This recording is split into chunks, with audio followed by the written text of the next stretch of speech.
I know, we barely lost anybody. Well, that was your chance. That was your chance to leave. Oh, man. All right, so we're going to talk about another fun cultural topic, and then some exploits, and then some more blah, blah, blah. Community, yay. Okay, so before that, I want to circle back at something I said originally about the difference between... About why picking is better and you're wrong, and like raking. Why raking is always the best technique. I already made That's what my he was point. going to talk about. So I asked, what the difference is, or what the response would be when somebody asked you, are you training criminals, or what's the purpose of your organization? And I think the best answer to that, if you encounter that in the field, is, a criminal won't come to a meeting, I think, unless it's court ordered. And if he does, he won't return. Right. So I think that you're generally pretty safe. We've all been interviewed several times by press, and that it's something that continuously comes up. So I mean, the real answer for why are you, why do you guys teach people to pick locks? Why don't you? Because we like to. Yeah. We think it's fun. We like to teach other people things that we find fun. It just so happens that the fun thing is picking locks. And there's a lot of activities that you can happen to enjoy that might sound kind of strange to some people. And they don't have to understand. They just have to, respect that, you're probably going to try to do it in a way that is, good and ethical and honest. The more a little going deeper on the topic, as Doug mentioned, is always the concern. Well, what about the criminal element? It's hard to speak with actual numbers or experience on this topic, in my opinion, because there isn't a whole lot of data that we've been able to find concrete out there. There's a few news articles here and there, but there's not a whole lot. But from my best estimation, the people here, the criminals that are seeking this knowledge with the intent of using it for harm are not going to be coming to our membership meetings with regularity, learning lockpicking from us. I feel that they would probably not want to be as exposed, and they would probably try to learn this on their own. Especially because our organization is comprised of not just hobbyist lockpickers, but non-hobbyist people like professional law enforcement, people with local municipalities, people with federal agencies, people that are just teachers. It's such a diverse membership that I don't know. I feel that we've been fairly successful in being self-regulating. Never say never. It's always possible that one day I'll be proven wrong. I hope that day never comes. But so far, for all the years that we've been operating, I think we've done an excellent job of being self-regulating and weeding out people that we think maybe aren't the best fit for the community. It looks like something I said may have struck something with you. I was just wondering, obviously, when the criminal worlds are breaking locks, they're doing it on big safes, on really secure systems. Do you ever get feedback from those? Because obviously they're doing what you do, but just on a just so with do a we different get feedback slant. from the manufacturers, you mean? Or from those guys. You ever get any? Not saying not you mix in those circles, but do we get feedback from criminals or from manufacturers? Obviously, people who are just technical. Just feedback from technical researchers. Yeah, I mean that's sure. That's pen all testing. the time. Pen testing. That's what we do. Pen testers. Yeah, that's what a lot of our jobs are. Yeah, absolutely. Raise your hand on the stage if you're a pen tester. Yeah, a lot of us. So. Yeah. And for that reason, actually, we a lot of the organizations do have some unofficial lines of communications with lock manufacturers. Mm-hmm. So if they have questions, they kind of ask us in an unofficial capacity. From Abbas to Schleg. And if we find something, we have, we all have contacts. We have, people high up in, different departments, and cylinder engineers that we call, hey, Jack, I don't know if you guys heard about this yet, but we found this thing with your newest lock. Or they send us some pre-production models. Yeah. Right. Like, please try to kill these, so it's cheap R&D for them. Yeah. And we get to play with toys that that we don't get to play with yet. cool stuff, absolutely. Yeah. when John King first disseminated his method of picking Medico, which is probably one of the most widely used American high security lock, used in high security applications for government, the White House. I think there's rumors that it was used to unlock the or arm the nuclear missiles. So when he released that information, he actually had several run-ins with both military and federal agents that were curious about his intention. So yeah, that interaction happens a lot. Render, if that's, I see a shadow, a profile. The man with I the see a strange hat. hat. Yeah, I have a See very a fedora. distinctive profile here. So, You look like the man giving testimony with his voice altered in like a Discovery Channel show. With like a really I deep can either I voice. see a blur there. yeah, I can neither confirm nor deny that has ever happened. No, I just wanted to point out that the other part of it, of teaching, is not just the skills, but the education. Holy crap! I just popped this lock. That's the same one in my front door. Bump keying is a prime example.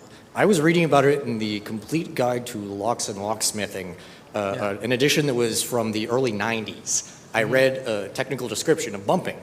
So the information had been out for years before it really hit, the community or anything like that. But because of LockSport, namely you guys up here, getting out, telling the message, now you're seeing manufacturers actually dealing with it. It used to be, this little secret that the locksmiths kept to themselves to make their job easier. Now we actually have, a raising the bar in security, because if people know, the lock that came with my house is crap, they're going to go spend money at a locksmith from these manufacturers and buy a better one. I totally agree. That's definitely one point. So we are making the world safer. consumer awareness is a good way to put it. And on the other hand, we're a sports group. It's a sport. I'm pretty sure that anyone who teaches somebody else baseball won't get any lip if you teach someone how to swing a piece of wood. And that's It all also depends on what very the target capable. is. Is Is it a ball or someone's head that's the target? I mean, The other analogy I always say is, if you have a lock in your hand that's not securing anything, not attached to anything, is it a lock? Is it a mechanical puzzle? Because what makes it a lock a lock? That's interesting. It's a very It's philosophical very, thing that like, what is, I've been drinking. Has it So. achieved lockness? It's not really. Yeah, that's a Thank good you. question. Okay, cool. So on that note, I just want to kind of briefly touch on the community organizing aspect, the different clubs and organizations, and some of the history of LockSport and how it came to be, as well as some of the challenges that we've had to deal with. And I, particularly want feedback from the audience in this regard about wins that some of you may have experienced in terms of community organizing. So that's what we'll touch on. I love that at the word, end. community. Stick it on anything and it sounds official, right? Like if we're like, hey, let's make some fucking t-shirts. You're like, all right, whatever. Lockpicking Like, with hey, Bluetooth. let's talk about the t-shirt making community. You just add the word community and it just seems so much more grand and honorable and purposeful. So yeah, but we are a community. The real origins of the LockSport or lock obsession or lockpicking obsession in the U.S.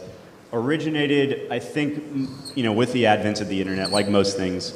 The first highly disseminated piece of documentation was the MIT Guide to Lockpicking that was published in 1992. Which is now known as the guide formerly known, the document formerly known as the MIT Guide to Lockpicking. MIT did not want to be MIT was not associated happy. with that. But that was really the first and most accurate, lockpicking guide that was published that anybody could access and download without paying a fee, without being part of, a locksmithing. I'm going to use that community word again. What we found when attempting to deal with different locksmithing organizations is a real culture of secrecy that we're trying to break down. So they view us as a threat, or they have viewed us as a threat. I'm not sure if that view on their behalf has evolved in any way, but. For instance, the presidents and the several press releases from organizations like ALOA, which is the American Locksmithing Association. Associated Locksmiths of America. Associated Locksmiths of America have, publicly denounced our practices and our teachings as something that, shouldn't be known, right? And there's a real problem there, obviously, and you can understand why. Is if the fact that they're obfuscating this information and trying to keep it secret means that there's quite a bit of vulnerability and potential for abusing the information. So they're keeping this information under wraps, and they're doing it, not only to preserve their profession, but also to preserve the secrecy of all of these vulnerabilities that are available. So that's why we like to talk about consumer advocacy or consumer education, because that's kind of the basis of what we're doing. We're showing people how easy it is to break into their own homes or to bypass certain locks, so they can make better purchasing decisions, so they can protect themselves and their family better if they choose to. So just to play devil's advocate here, I think it's important to understand that LOA and other professional locksmithing groups, they're not trying to, this isn't some massive cover-up conspiracy or something weird like that. This is a byproduct of how the trade organization has grown over the last few hundred years, basically. How the art and craft of locksmithing has been, disseminated from generation to generation. Locksmiths traditionally have always been people who are literally gatekeepers, right? These are the people that you're supposed to trust the most, and thus their knowledge was seen as something that should be protected. So for many hundreds of years, locksmiths passed down their knowledge from master to apprentice in the same way that a lot of martial arts are passed down as well. And it's done because they want to make sure that as information is spread and as this information is taught, the ethics and honor are taught alongside with it to make sure that that knowledge is only being used for good and not for bad. And this is kind of the original genesis for why these closed circles of knowledge existed in the first place. Those types of groups are not as successful, and their purposes are not as successful in today's information age, where information can be passed so quickly. So what happens is you have a group of classically trained locksmiths, of people who have been taught their entire lives, all right, now this knowledge that I'm teaching you is sacred.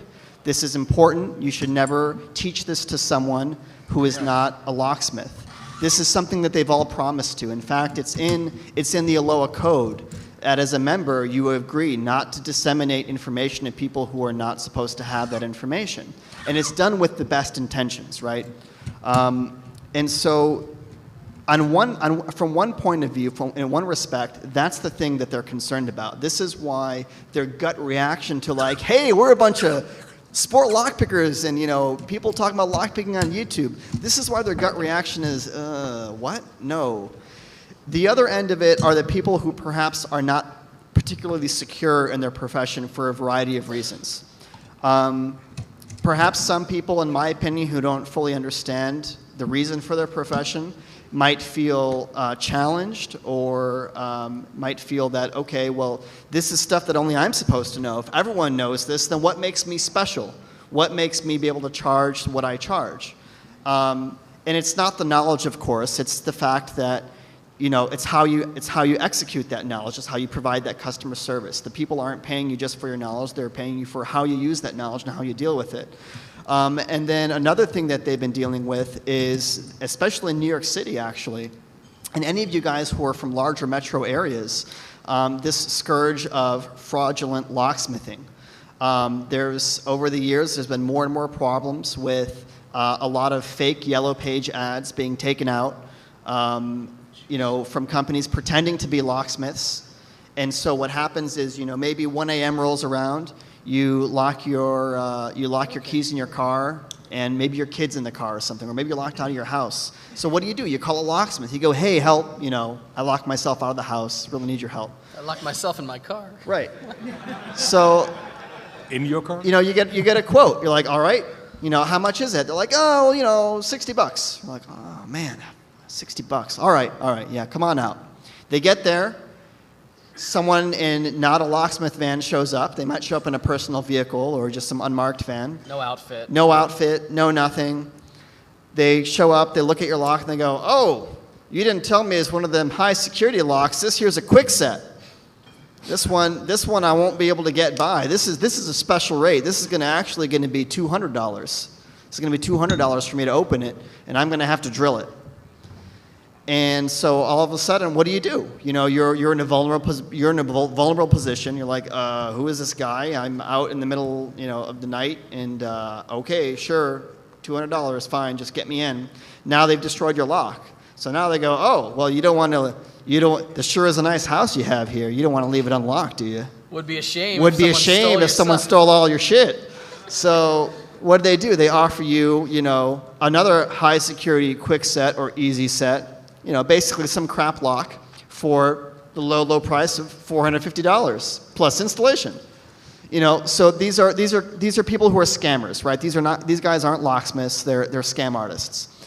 And so, what is one way, perhaps not the best way, to fight this? Well, you make simple possession of any locksmithing tools or the use of any locksmithing craft without a license illegal. And this is what the locksmithing lobby has been lobbying for in a lot of jurisdictions and has been successful in at least one state, the state of Tennessee. Yeah, we'll cover that in a little bit. We'll cover laws in a bit. Yeah, we'll cover laws in a bit. But this is another reason too. So the reason why I bring all these points up is because I want everyone to have a really good appreciation for what both sides of the conversation look like. So and here we are trying to just organize some meetings. And right. Like, we got this coming at us. So as leaders of our various LockSport groups, our charge is not just to teach you guys cool stuff, because that's fun, but it's also to serve as a bridge between this world and the professional world, to help both sides understand each other, and hopefully we can find a way where everyone gets what they want. And I hope that gives you guys a better understanding of, you know, why is it they're trying to squelch this knowledge, this information. It's not that they're just trying to silence us. They just don't understand us yet. Yes, sir. Just start Check. talking. All right. Yep. Question on encryption and keys. I have a relatively fair background in encryption. And The what keys? Encryption, Oh, digital impression, encryption. yes. So there's a big focus on making sure that the lock is secure, but encryption is actually the opposite, right? In encryption, you focus on making sure your key is secure. So how do you guys see parallels between that and sharing information around the differences? Well, I mean, So there's loads of parallels between the digital and physical world Yeah. in terms of disclosure of vulnerabilities, learning from vulnerabilities. Obviously, key compromise, like breaking in one time versus compromising the key. There will be a talk Yeah. about that tomorrow. Yeah. I mean, Posting pictures of keys on. this is a perfect parallel, actually, because you phrased your question perfectly. Because you mentioned the point is to keep your key secure. And in fact, most of the time, when encryption is broken, is it because the key was stolen? No. It's the implementation.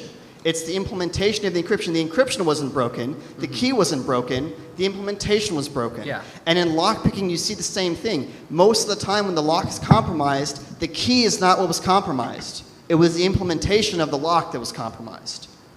So in that sense, there's a great deal of parallels. Right, because I think something like that can be used to evangelize your position a little bit better, right? If you say, look, if everybody knows how this lock works, Yes. then it's really about the security. That's not how they've been taught. That's not how they've been No, raised. I understand. I'm just saying in defense of the Sure, perspective. absolutely, You can say, look, there are absolutely. plenty of other areas that are secure in the world where that security is kept in wide view so that it is more secure. I Thank use you. the clipper chip. Historically, it's a community based around obfuscation and secret knowledge. Yeah. Which we all know is dated. But now Do you have a question? question? as well? And then, Thank you. then we'll do some Thank you. history and we'll move in on. the Dutch lockpicking community, we have quite a number of professional locksmiths. And, so there is change in that community also, which is good. Yeah. Sir. Great. I was coming home one day from work, and my neighbor was sitting on his stoop, and I didn't recognize him, though. And he said he was locked out of his place. You know, I am a lockpicker, I know how to pick locks, but I didn't feel comfortable picking the door for someone I did not know in their own place. How would a lockpicker determine legitimacy of their ownership of the property? And have you been in similar situations yourself? Do you mind if I repeat the question? Totally. So the gentleman said he came home from work, he saw a neighbor kind of sitting on the stoop, and if I understood you, you sort of maybe recognized him, but didn't really recognize him? I hadn't seen him before, and I was You'd like, seen hey, him. how are you doing? It's like, I'm locked out of my place. And then he said, oh, I'm locked out, and did he know that you knew how to pick locks? No. All right, so the ethical dilemma is, if you're a lock picker and someone is stuck, outside of a door, what do you do? That's a big, we get this question a lot. I don't see the ethical dilemma. There's no ethical it's a dilemma, no. in my opinion, either. Right, You well, do I nothing. mean, because people ask us ethically, Yeah. that's what I'm saying. I personally wouldn't, Yeah. Unless, I have opened a lock there were 2 instances. One was a family member, one was a close friend. I knew them both very personally, and I knew they owned their house. That's They something weren't else. rentals. Yeah. Yeah, and I said, hey, you understand? Like, I gave them, it's kind of that whole spiel. You're like, hey, so there's a slight chance this is going to get all fucked. Do you mind? And they're like, it's raining, I'm cold, I want to get inside. I'm like, all right, I'll see what I can do. And of course, because it's American locks, like, you're like, oh boy. That's permission of the owner. Rule number 2. Done. Yeah. And that's, of course, the main reason why we tell people, even if you now have this skill and you have this knowledge, even if a friend or a coworker calls you and said, hey man, I'm locked out, can you help me out? Your answer ideally should be no for a variety of reasons. Not because you don't want to help them, but because you are not equipped from several different standpoints to help them. You may have some skill in opening locks, but if you don't know how their lock has been designed necessarily, you don't know if it's been master keyed. Mastered, yeah. If you break that lock, now you're in kind of an awkward position because you are not a locksmith, so you don't have replacement parts, you don't have bonding and licensing, you don't have insurance to cover damages that might be done, you don't have the ability to quickly order exactly the right part or maybe even the knowledge to know exactly what the right part is in the event of damage. So in that case, it's worth the $50-$60 to get a real honest-to-God locksmith to come out there. The scammer story Bobak told is not the norm. That's when you get scammed. Right. If you call a real locksmith, they're there to help you. That's their purpose. Yeah. And Thank then you. render, and then we gotta go on. But this is great, though. We love this. We love this. Go Thank on. you. Yes. Microphone. I'll repeat. Oh, all right. And I just dropped my keys. Don't show those keys. Don't show them. No, I just wanted to say that similar situations, I've opened for friends and, close friends and family. But usually it's like a garage door or something, don't care if I screw up. But just for that reason, when you get that call, I actually have a couple of locksmiths in town that I know are not crooks or anything like that. And I keep a bunch of their cards with me in my car. So I'd be like, nope, can't help you, but here's a phone Absolutely. Yeah, same here. That's a great way, by the way, to build a relationship with your local locksmith. Make friends with them. Be like, hey, I'm into locks. By the way, my friends know I'm into locks. I'm not comfortable opening locks for them. I'm sure you as a They might locksmith even give you a understand. better price. You mind if I give you your card out? Yeah, but you have to ease them into it because when you start using all the proper industry terms for everything like that, they look at you really funny. Yeah, that is. It takes time. But I think the analog is, we're at the security conference. Most people here know computers. I think a number of you guys have a shirt that says, I will not fix your computer. This is the... this is the real-world analog of that same problem. Don't go there it's normally not. But. Okay, let's keep moving keep here. it moving, yeah. So one of the things that we've had the delight of experiencing is teaching many different types of people and children, and I know we've all, everyone's laughing at the shielding part, but actually little girls are very good at picking locks. Little hands. Anyways, Little hands are best hands. They have, I don't want to sound gender specific or unsensitive, but actually some females are more patient and have more dexterity, and in turn they can manipulate locks. Maybe they catch on a little better. They also generally don't have the complex of, I'm a guy, I know everything, so I'm going to open this lock instantly. So if you approach it from a standpoint of like, I'm going to learn about this and discover this thing, then you have a lot more luck. Yeah. So, anyways, what the point is that we've get the opportunity to teach a lot of different people, a lot of diversity in our students. We've had situations. John and I teaching in Austin where we had a school of, or a small group of deaf individuals come and really engage in our teachings and really enjoy it. You know, it was something that may not seem like a big deal, but to see these people that may usually be outcasted or discriminated against for whatever reason really engage in what we're teaching. We've had blind individuals really enjoy Excel. We've had students that brought their children, that the children was educationally disabled or may had some learning disabilities. So it's something that I can't stress enough. It's neat, and the lure to do it is very high. So the point I'm trying to make, I guess, is that it's something that you can engage somebody in that has a very high success rate, and you can really see people brighten up as they start to learn and understand what's going on in locks. So with that in mind, I just want to talk a little bit about some of the community organization that we've tried to accomplish over the years. I like to use the analogy or metaphor of kind of a fire pit or a campfire. So the issue we've had is when we're building this campfire, we have our coals, which is our former members, our kind of gurus, the people that have been involved in the lock community for a very long time, that have the knowledge. We have the fuel, which is kind of the active members, the people that keep coming back for more. And then we have our flamed, which is our new members, our incoming membership, those that are just newly interested. So our issue here is that we have plenty of coals and we have plenty of fire, but the fuel is kind of missing from the equation. And to give you an example, when John and I first started hosting events in Austin, we would fill up a conference room of 60 people that would come to our first meeting, and that were just totally excited about the opportunity to learn how to do something different. And as we progressed, the second meeting would happen, and there'd be 30 people. The third meeting would happen, there'd be 15 people. So we were seeing, a pretty significant decrease over time.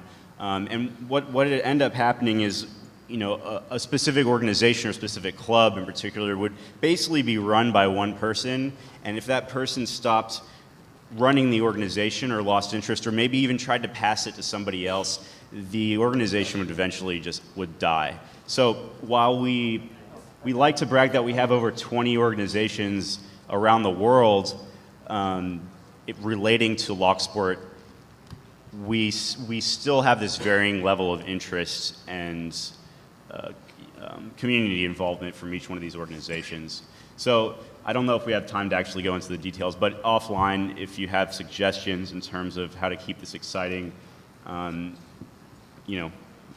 definitely willing to engage about that. So, yeah, we love teaching, right? We love teaching, and everyone's busy, and everyone is on to the next best thing, and that's what it's about. We want to keep the meetings going, want to keep people interested. Would you believe New York City, the hardest tool chapter to keep populated, because you have so much cool shit happening in your city.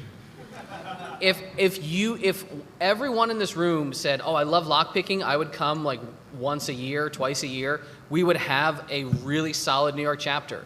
Come downstairs in the Village, meet Tantric, meet the there's Hey, Tantric right there. That's you. Meet this your New runs York the New City York chapter right leader. here. Yay! Yeah, this man has kept it going so hard in the face of everything else that's awesome about your city. Like, you keep talking, they'll get it. I by no means am the first organizer of the New York City. Into the mic. Into the mic. Yeah. I'm by no means. Just keep trying. They'll get it. I'm by no means the first organizer of the New York City chapter, but because we're such a large city and because we have interested groups all over in all 5 boroughs, it's really tough for me and a few select others to make it to every meeting and be everywhere at once. Yeah, it's really hard for him to be everywhere at once. You're not lacking support and backing and, interested people. He's saying very sweet things about the tool leadership now. Well, yeah, so the main thing is we have a bunch of people downstairs, but the truth is. Tantra, come here and just hold this mic. I think there's a problem with that mic. I apologize, everyone. I know how silly it must feel when you're in Sound the back. guy, and you're drink. like, yeah. No, Yeah, if I hadn't heard them say the exact same thing that I think, like every month when I go to these different meetings around the city, then I wouldn't have been, I wouldn't have felt obligated to get up. The main thing is I know a lot of people in this room aren't from New York City, but we're having the biggest problem because we're the biggest city. People come like 50, and then all of a sudden, 20 the next time, 8 the next time, 3. And I know in the police blotter that these people aren't showing up, so I know that it's not my fault. I am a professional locksmith here in New York City, and I do believe in the cause. So I think that, we had to have so many other chapters come here and help us today to do this con because New York City just has so much potential, but not enough, fuel. Yeah, I mean, it's not New York City, it's everywhere. So we have chapters all over Texas. Tool has chapters all over the country. We have chapters in All over the world, thank you. Yeah, all over the world. We have Canada. I think we have a chapter in Kuala Lumpur. There's not a lack of interest. The issue here is really just finding the leadership and those willing to continue the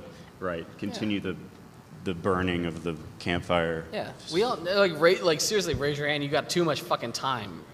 No hands, right? That's life. That's all of us. So that's something we all face. Just keep making time for what's important.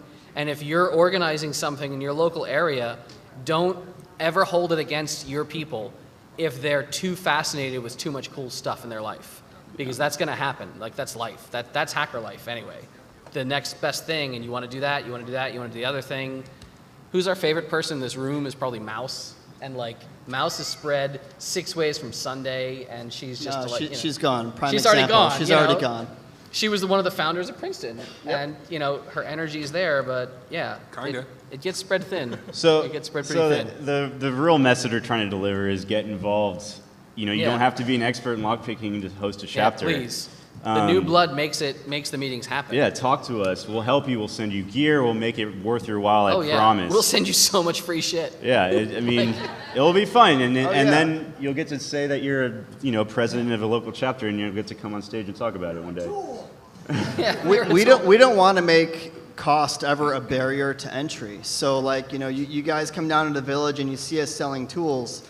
None of that money goes to pay anyone's paycheck. There are no paychecks. Everyone's volunteering their time. All that money goes back into running the communities, paying for us to come out to different events, to hold the events, buying new locks, supplying chapters with more equipment. So if once there's a group of people that say consistently, over time, hey, we're here, we're picking locks, we will send you so much stuff. So you don't have to go out of pocket. Do it for the children. Like that. Seriously, the kids. There's a lot of kids. The little hands. All right, Maybe we're gonna find a different. Yeah, we're gonna have Jagor tell a really cool small story, and then Ray tell a slightly longer story, and then Yost talk for a second. And it's all about when people say, "How do you find these crazy flaws in locks?" There's a number of weird ways it happens, but they're all kind of rooted in the same thing. So if you got the clicker, rock and roll. Yeah. So. Once we get past the basics, we're picking standard padlocks and door locks and doing competitions with that. Some of us who have been more involved with it longer go for more interesting new designs of locks, seeing if we can attack those and find out new attacks, new ways to defeat these locks that are coming out on the market. And I've got just a really quick little one that I thought was pretty cool. So this is a Kensington USB lock. The idea here is this little red piece sticks into one USB port, and then they sell the piece in the bottom right there that hooks into the adjacent one. So you're able to lock a USB cable into the computer, theoretically in a way that an attacker could not pull it out and, for example, put in a malicious USB stick. Did we kill the whiskey? So sometimes you can dissect a lock and see how it works that way. Just take it apart. I'm not as mechanically inclined as some of the other people on the stage. So what I did is I just Googled the lock, specifically looking for patent documents about it. So this is from the Google patents. It shows a breakdown of exactly how this lock works, how they got the patent for the design. And you'll start seeing parallels with the basic intro to lockpicking that we covered much earlier, in that you've got 2 rows of pins in there. You've got a shear line, which is where they separate from each other. And really, that's all you need. You can then pick it with the same principle that we've been showing you this whole talk. We got a cool video, right? Yeah, so here's a video. I've got a USB charger here that I'm just sticking the lock into. As you can see, the normal lock, you just stick it straight in, pull down a little bit, and then the lock itself pops out, and you're able to pull the USB piece out. So this is how I attacked it. I just took a bobby pin, a hairpin, cracked it in half. I'm going to use that to apply my tension or torsion force. I'm pushing the shear line the same way you would normally push the key. And then I'm just going to push a short hook pick in there and push the pin straight down into the lock the same way I would normally pick the pins. So it's like a pump lock, basically? Like a radio, right? Yeah, exactly. And if we can set all 3 of those pins far enough down to the right depth, we're going to hit that shear line. And there we go. The lock pops open. Ooh. So you can, too, be a vulnerability researcher very easily. And that's, again, going back to the low barrier entry here. We have the clicker. And now we got Ray telling you about some fun stuff, too. Yeah, it's basically the same story. A new lock came onto the market. I'm not sure if anybody of you has seen it. It's, I think, already 2 years old or something. But it's a digital padlock. So I think it's quite unique. And so, of course, if something like that... Oh, damn it. Get me that cable. Oh, we have lost the video? Drink. But in the time, I'll use this. Thank you. There we go. It's a goner. But basically, it's a digital padlock, and if you enter a code, you can open it. So this is a smart idea. And of course, the first thing when we get something like this... Do we have it? No, you have still no video. Press again. Yeah, there we go. So one nice feature, of course, they also thought about battery. If the battery runs empty, you see in the second picture, you can put up a second battery into the battery slot, which is an important feature we see later on. So you can pull out the battery slot a little if the lock is closed. So the first thing we do when we get a new lock, of course, is disassemble it. So if the battery's dead, you can pull Not sure where's the laser Like pointer we do with here? all the toys, basically. Yeah, you got it. Okay. So the main important part, of course, here is the PCB, which contains the electronics, and the locking element, which opens the lock. In case of this lock, it's a small motor here, and a moving part which interacts with the shackle. So it's quite a good design, actually, because in many other locks, there's only a small magnet pulling or pushing something in and out, and those can be often vibrated, or you just hammer on them and then open. This is actually a rotating motor, so we thought, oh, it's a very, very smart mechanical design. Let's have a closer look at the electronics. So the first thing we noted is that it's a basic standard microcontroller. I'm not sure many people here use Arduino, I guess. It's the most common platform for microcontroller programming. But there's also Texas Instruments, who have the MSP430 controller. It's a very simple microcontroller for low power applications. Actually, a lock is a low power application because you want to run it on a battery very long time. But everything is online. You get documentation, you get programming tools and stuff like that. So that was a very nice thing. We knew, okay, this microcontroller we can use and program and do everything we want with. What's that a kind of?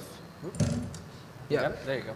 The rest of the PCB is also quite interesting because this is actually how the PCB is aligned in the lock. One thing we noted is, here's the battery, and if you take out the battery, you have quite some access to the lock because here's the motor. And that's yeah, power. You see where he's going with this. That's the power for the Possibly go motor. wrong.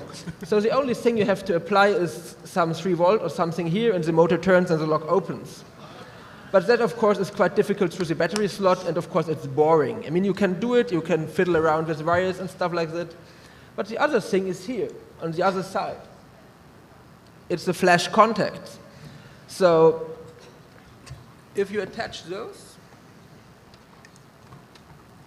perfect.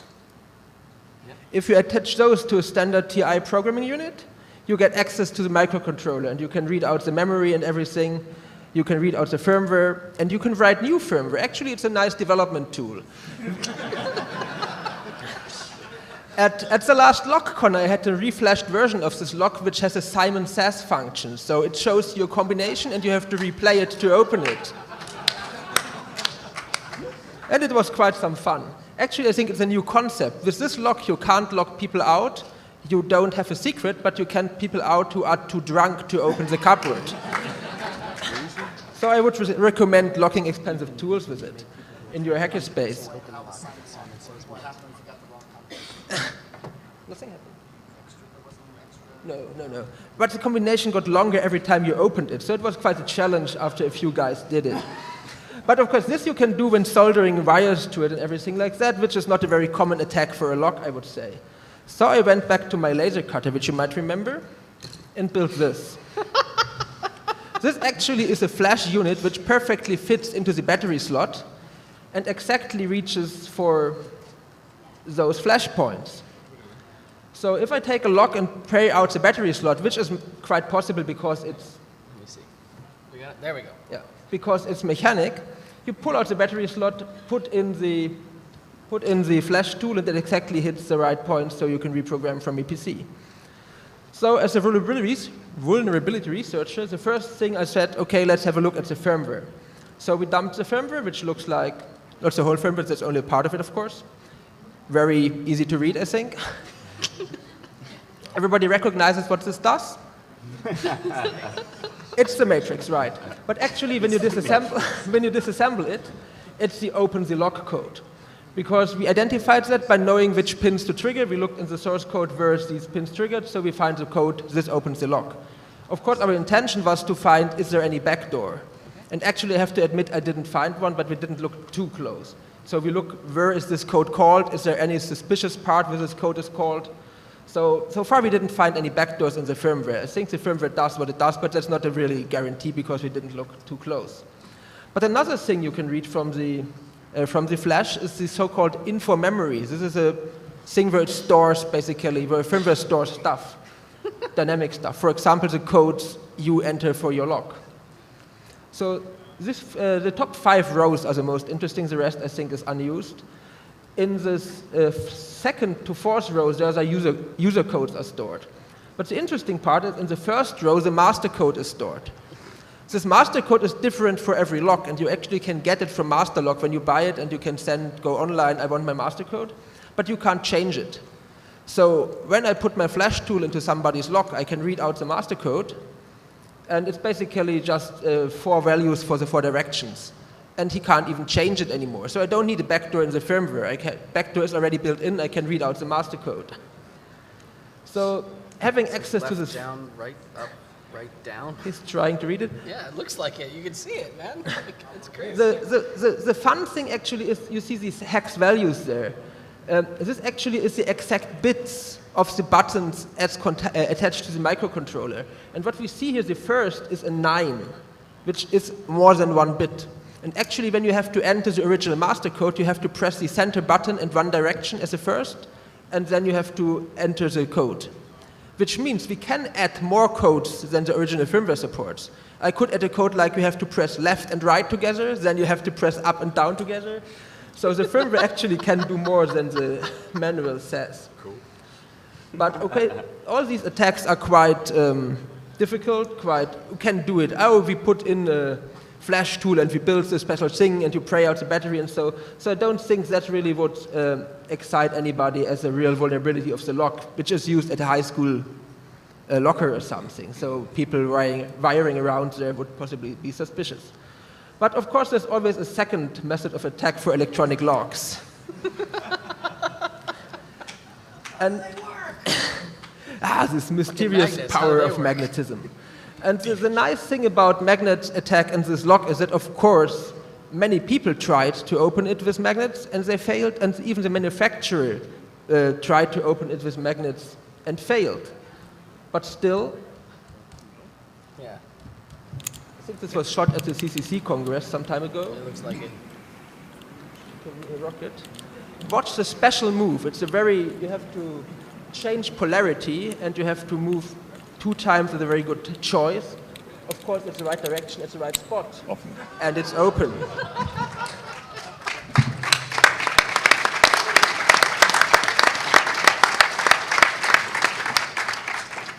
So, as I said, of course, before doing that, and especially before showing that anybody, which is already over a year ago, we contacted the company and said, oh, I think we found something you should know before we tell anybody. And they said, no, it can't be. Our research department tried magnets don't work. And I'm not sure if we actually sent them the video or if we explained the exact method, but they said, oh, yes, it opens. And we tried to change something. So the main question is, and that's the main research topic here, why didn't they find it and we did? And I think it's a different approach. First of all, they don't want to be the lock to be vulnerable. And the second thing is, they think too much about it. They just heard, oh, magnets work on these locks. So possibly they just take a lock and they take a magnet and say, oh, possibly it pulls something, and no, it didn't. Actually, that's what all known attacks for these kinds of locks are pulling or pushing something. Of course, that doesn't work here. But the main thing we did, or it's actually MH, which is one of our group members who finds this magnetic attack did, he cut off a lock and make a closed working version where you could look inside. And this way you can see actually the motor, how it interacts with the shackle and everything, and what it does when you use the magnet. So I can see, no, that doesn't anything. Oh, that doesn't anything. When I move it a few times, I get stuck, and when I change polarity, I can move it any farther, and I get stuck again. So I change polarity and move any farther. So this methodical approach, where you really have a cut-off model, and you see what's working inside, and you're technically interested, that leads you to find these attacks. And that's basically the point I wanted to present. That it's you have to think like a lockpicker, not like a manufacturer, to find these things. So open your locks and be interested in what works inside. Cool.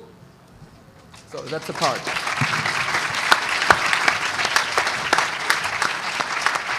Youre, would you like to talk about what you did? Blinky thingy. Okay. Can we switch to slides, Dev? Yeah. Slides, please. We're running out of literally memory on a MacBook, in fact, because this is so image heavy. The connection. Maybe. Did we lose a connection? No? Oh, there we go. One more. There it is. Slides. Ta-da. Sorry. Let's try this again. Kind of worked the last time. Howdy. This is a Euro profile cylinder. If you look at the round thingy, that's similar as the guys you have, similar as you guys, and this is, well, a profile we call the Euro profile. But it's a lock. That's basically what you have to be going for. If I look at this keyhole, there's a shape. This key shapes, some locks have a restricted key profile. That means you cannot go into a normal lock shop and ask for a copy of your key if your key has a restricted profile. So the restriction is a piece of metal, that's shaped like this. So it's not even security by obscurity, because you're showing this, right? So if you take a picture of this and get it through an engine, you come up with a form like that. That should be doable. Again, if you look closely at this picture, you see the pin. The first pin. There's no key in there, otherwise you wouldn't be able to see that pin. So you see what the pin looks in rest. So this is the, well, for your perspective, because you're used to seeing this lock upside down, this is the lowest point that this pin can be. Why am I saying this? Well, the lowest point is, well, what we LockSport people talk about, that's the 9 cut, that's the lowest cut. And a 999 key is a bump key. So with having the correct profile and the correct depth, you don't need that much more info to make a bump key. That's fun. So we're going to make an app for that. What you need is to make a picture of your... we're not going to release it, but we're going to make it. Duh. So we're currently making an app that you can upload a picture in, a picture of a key profile. It'll automatically generate this waveform. And what you do then is put a piece of metal in your lock to feel how deep your last pin is. Then you slide that piece of metal out, count the number of snaps. You've seen Dev do it in front of a microphone before. 1, 2, 3, 4, 5. Oh, it's a 5-pin lock. And measure the first one. So what you have then is all the info you need to generate this. Now, the key profile I showed you here is not protected. That's not a restricted key profile. This is. This is an Icon SK6 that is a protective key profile. And if you look at the swirly thingy here, that's kind of a bitch to pick. Because, I mean, and that, I'm not even talking about mushroom pins and stuff like that. And it's can you explain what a restricted key profile is? I kind of tried that. Yeah. Like it means the blanks, the key blanks are not on the open market. You can't just walk into a shop and ask for the key, copy the key, etc. Because they're protected by trademark and copyright. That's it. What you normally can do, I mean, what you sometimes can do, if the key profile is protected, they're still selling the locks, sometimes. So you can buy the same lock and have, of course, a key that fits in that profile, because it comes with the lock. So you can cut your bump key to that. But sometimes if you're a big factory or whatever, and you need a shitload of these, then you have your own profile. So there would be no way, normally, to get those blanks. And, well, not having the blanks means, well, you can't make bump keys, or you can't impression, or whatever. Because sometimes blanks are useful. So this one, you saw the picture of the other one. Well, if you put that to the same engine, and this is actually the key that goes in, you see all kinds of weird stuff sticking out. If you put it to the same engine, you end up with this. That's a blank. And if you cut that to code to the lowest level, or decode it like I just said, and put that in the engine, and ship that to Shapeways, you turn up with this. And currently we're using Shapeways, well, actually, Decoder is, that's a friend of ours who's doing this research, and we are kind of elaborating on that one. He's shipping it to Shapeways because they print in nylon. Nylon turns out to be awesome. At Hack 42, which is in Arnhem, which is in the Netherlands, which is in Europe, we're trying to print in bronze, and we're trying other stuff as well. And we're kind of in the process of doing that. The plan was to put some pictures in here of our last bronze casting, which failed this morning, so it didn't make the slide deck. And, well, we're getting there. So it's still research, well, ongoing. And, but we can make bump keys actually doing this. Here you see an open one that's actually bumped, and there you go. That's your bump key. And there's a washer around it to protect the actual cylinder from some dents, and it makes it more springy. And of course it fits, because, well, it's to code. What's happening? Don't. Oh, did I miss one? I didn't do nothing. Boom, boom, boom, boom, boom. There you go. There you go. Rinse and repeat. So it's, well, looks like a bump key. Maybe it is. Let's see how it goes. So that's the profile. It's the same weird swervy form that well, basically is the lock, and hence it fits. And what is demonstrated now is not the best bumping technique, but it works. So bangy bangy. That's not working. Keep in mind, this is a quite serious high profile, high security cylinder. If you were able to bump this, that, some people would get a less than optimum weekend, let's put it like that. So it's not open. It's basically going to keep. So it's catch some security mushroom, and come on, boom, open.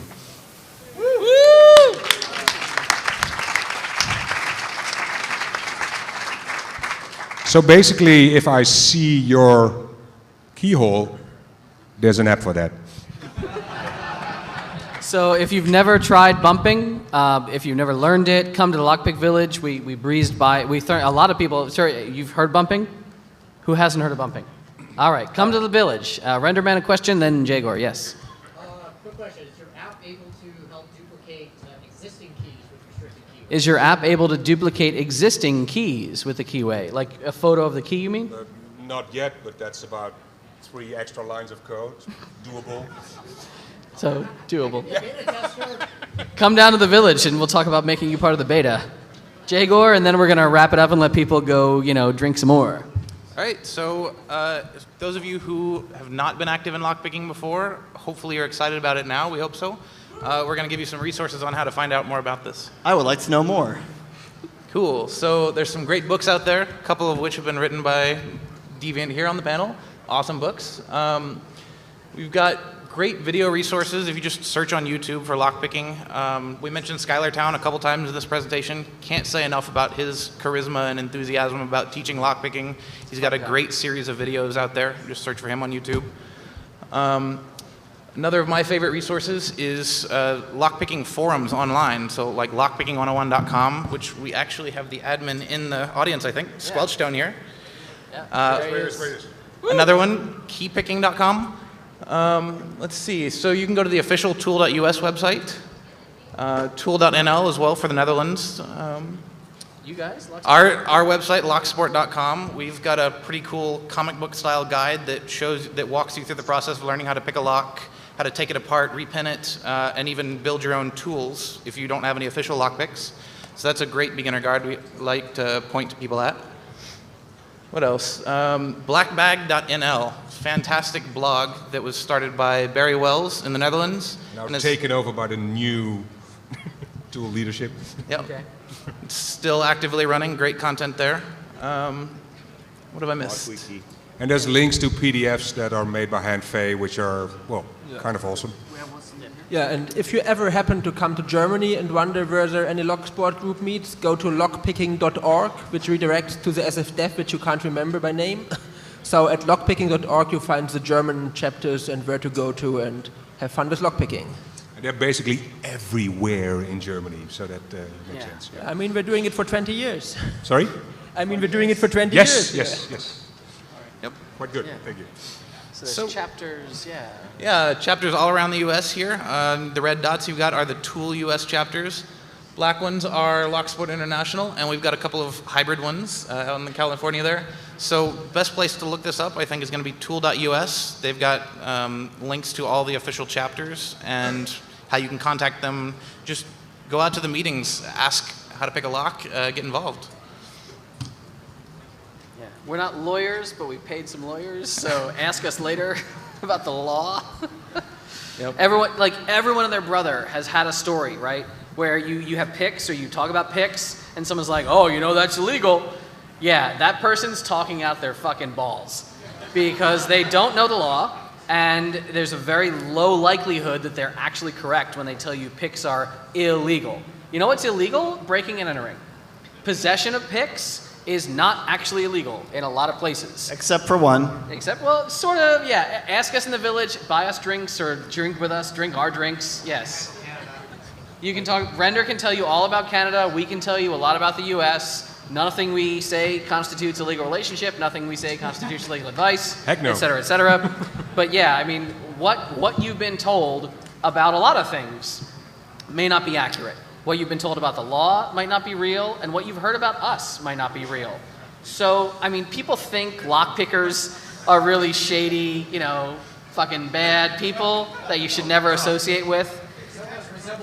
But you know, we're like the hacker community in general. How many assholes want to show up and like take pictures of the blue hair and hope and crap? And like, we're normal people. We're people who are young and old. We're men and women. We cross all boundary lines. We just like exploring. We just like to tinker with stuff. We like to learn how stuff works. We like to get into it and figure out how to do something different, something that the manufacturer didn't expect was going to happen. So basically, we're hackers, right? Yeah, we're all the same. You know, we want to treat Lockpickers are people too. Lockpickers are people too, man. Ish. Yeah, it's all just fun. It's all fun competition. Everyone wants to see who's faster than you and who can brag. And sometimes, you know, it's really serious. And we have big international conferences and ask us about crazy places we've been invited and people who've come and we're like, oh my God, I can't believe you're here. It's all just fun. Everything about hacking is supposed to be fun. It's supposed to be who can do the best and who can learn. And as long as you're here learning, and like this was so fucking rewarding for all of us. For you guys stayed this whole time. Thank you so much. Thank you. That's Thank you awesome. so much. Thanks. Clap the hands for everybody.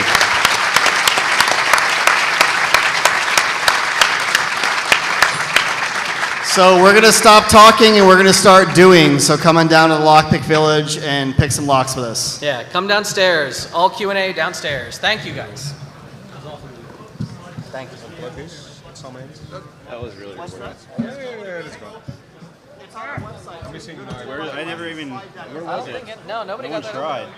I can't hear you. I can get it open. Okay, that's not a problem. But I got to get off the stage first. So I can either put it in my pocket or you can bring it to me. Lockpicking Village. I'm over here for a second.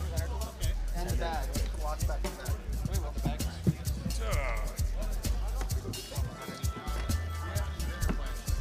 Nah, we're just gonna go downstairs. That's a working key I prepared on. No. Preoccupied with. The Lockpick Village, officially, we're gonna hang out and like talk to you for, I don't know, an hour. The village never really closes. The lockpicks stay out, the public locks stay out. They stay out all night, and we're here all weekend. It is, yeah. Please don't fucking take them up to your room, because then other people can't learn. So you can go for the black one and replace one of the screws with a long screw. Same difference. Yes. Thank you. Sports group. It's a sport. I'm pretty sure that anyone who teaches somebody else baseball won't get any lip if you teach someone how to swing a piece of wood. And that's It all also depends on what the very target capable. is. Is Is it a ball or someone's head that's the target? Yeah, I mean, The other analogy I always say is, if you have a lock in your hand that's not securing anything, not attached to anything, is it a lock? Is it a mechanical puzzle? Because what makes it a lock a lock? That's interesting. It's a very It's philosophical very thing like, that what is, I've been drinking. Hasn't So. achieved lockness. It's not really. Yeah, that's a good question.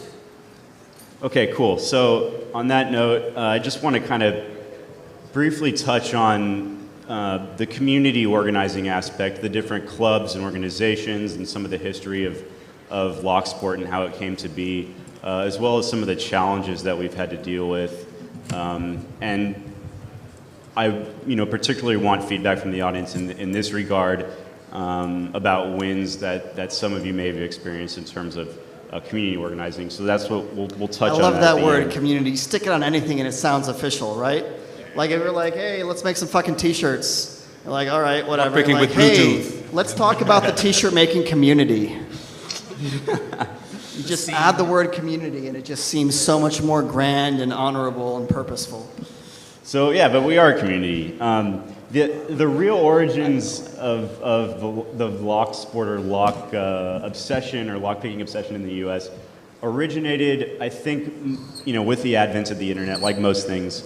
The first highly disseminated piece of documentation was the MIT Guide to Lockpicking that was published in 1992. Which is now known as the guide formerly known, the document formerly known as the MIT Guide to Lockpicking. Right. MIT did not want to be MIT was not associated happy. with that. But that was really the first and most accurate, lockpicking guide that was published that anybody could access and download without paying a fee, without being part of, a locksmithing, I'm going to use that community word again.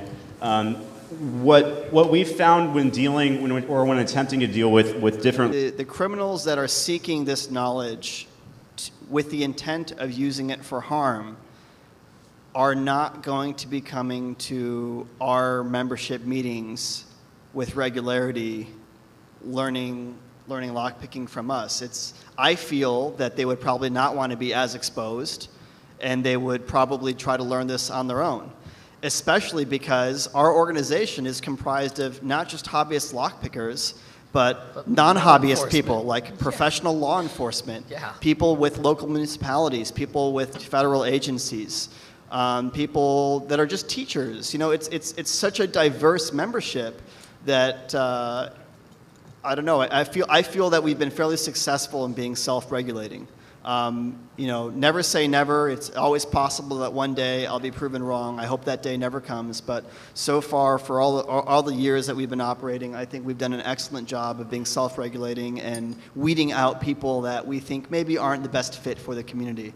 It looks like something I said may have struck something with you. I was just wondering, obviously, when the criminal worlds are breaking locks, they're doing it on big safes, on really secure systems.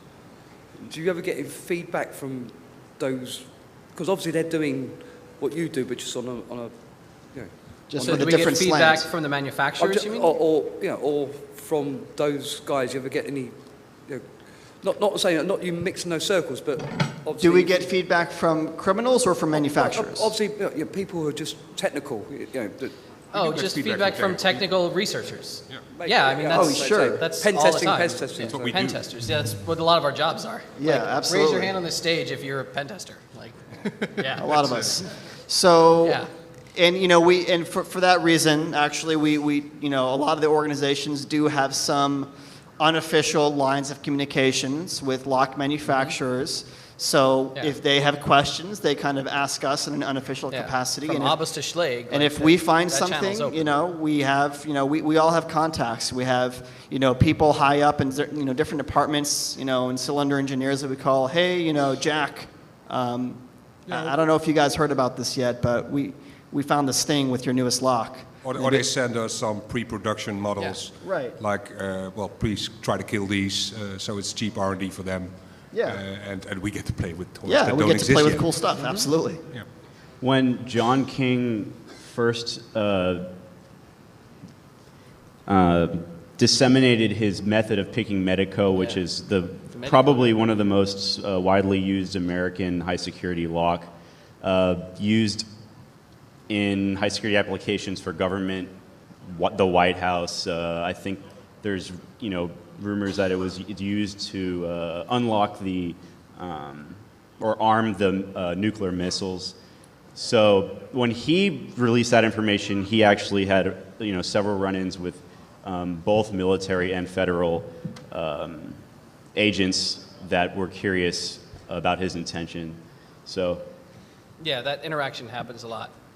Render, if that's, I see a shadow, a profile. The man with the strange hat. Yeah, I have a very distinctive profile here. So, you look like the man giving testimony with his voice altered in like a Discovery Channel show. with like a really deep voice. I see a blur there. Yeah, I can neither confirm nor deny that has ever happened. No, I just wanted to point out that the other part of teaching is not just the skills, but the education. Holy crap, I just popped this lock that's the same one in my front door. Bump keying is a prime example. I was reading about it in the Complete Guide to Locks and Locksmithing, an edition that was from the early 90s. I read a technical description of bumping. So the information had been out for years before it really hit the community or anything like that.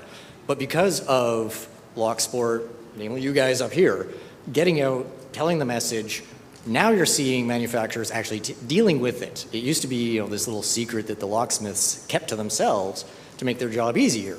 Now we actually have a raising the bar in security, because if people know, the lock that came with my house is crap, they're going to go spend money at a locksmith from these manufacturers and buy a better one.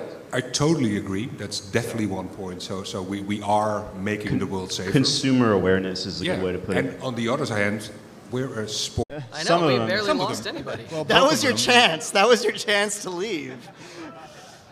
Oh, man. All right, so we're going to talk about another fun cultural topic, and then good. some exploits, and then some more blah, blah, blah. Community, yay.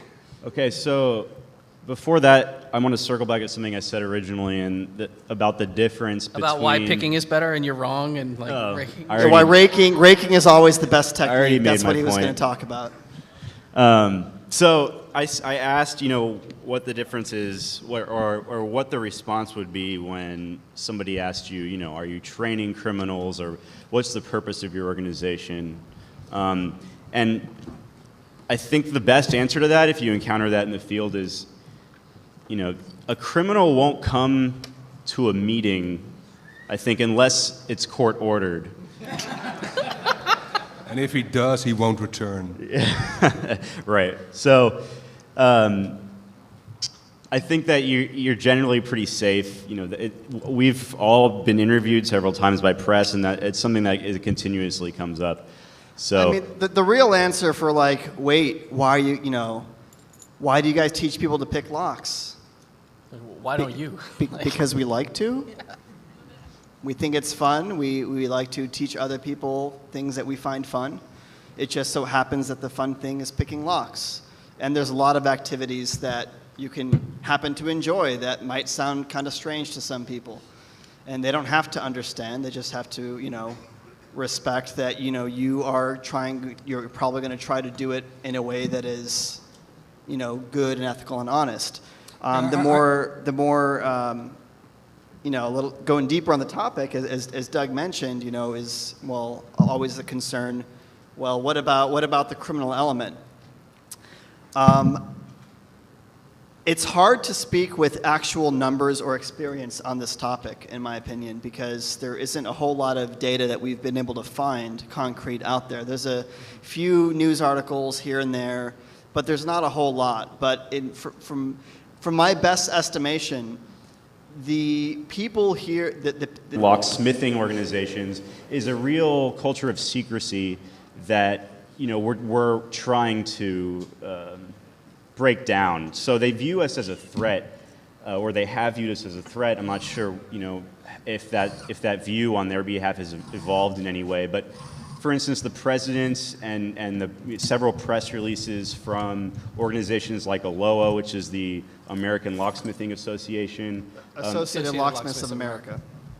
Associated Locksmiths of America have publicly denounced our practices and our teachings as something that shouldn't be known, right? And there's a real problem there, obviously, and you can understand why. Is if the fact that they're obfuscating this information and trying to keep it secret means that there's quite a bit of vulnerability and potential for abusing the information. So they're keeping this information under wraps, and they're doing it, not only to preserve their profession, but also to preserve the secrecy of all of these vulnerabilities that are available. So that's why we like to talk about consumer advocacy or consumer education, because that's kind of the basis of what we're doing. We're showing people how easy it is to break into their own homes or to bypass certain locks, so they can make better purchasing decisions, so they can protect themselves and their family better if they choose to. So just to play devil's advocate here, I think it's important to understand that LOA and other professional locksmithing groups, they're not trying to, this isn't some massive cover-up conspiracy or something weird like that. This is a byproduct of how the trade organization has grown over the last few hundred years, basically. How the art and craft of locksmithing has been, disseminated from generation to generation. Locksmiths traditionally have always been people who are literally gatekeepers, right? These are the people that you're supposed to trust the most, and thus their knowledge was seen as something that should be protected.